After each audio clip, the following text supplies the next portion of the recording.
Senator Raphael Warnock has spent more than $81 million on his bid for re-election. It makes his campaign the 8th highest spending candidate advertiser on record for a single office. That's according to Ad Impact Politics, which also reports Warnock's total expenditure for the last 2 election cycles now stands at $176 million. Our Nancy Liu has been looking into how Warnock has been bringing in these massive donations. And Nancy, a lot of that money is coming from outside of Georgia.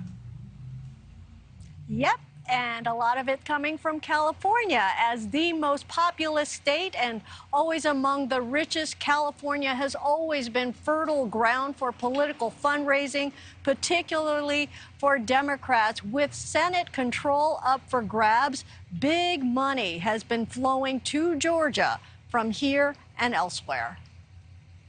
This is what democracy looks like. The political ground game in Georgia looks and sounds typical, but the money game is in a new stratosphere. Republican Herschel Walker has not even a third of the campaign war chest of Democrat Raphael Warnock. We need everybody to vote. Each vote for Warnock could be among the most expensive ever. The Democrat has $115 million in contributions, much of that money from out of state. Recent data shows that in Georgia, Warnock raised just over $5 million, nearly the same amount poured in from New York. But Californians provided a windfall with more than $8.7 million.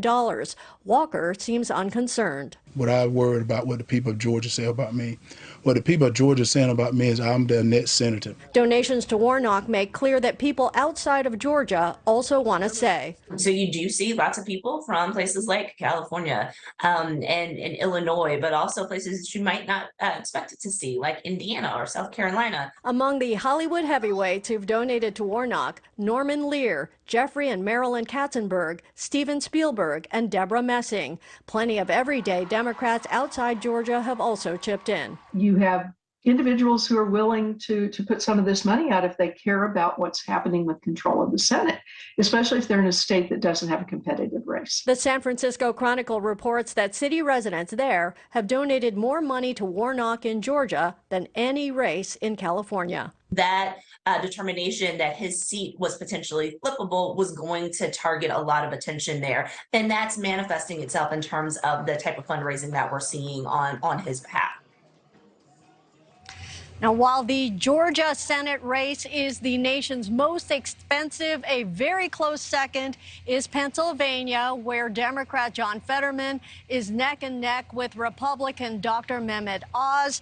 That race also drawing major Democratic dollars, including from here in California. Nichole? All right, Nancy, thank you for that. Thank you for watching. Go to newsnationnow.com to find NewsNation on your television provider. And don't forget to click the red subscribe button below to get more of NewsNation's fact-driven, unbiased coverage.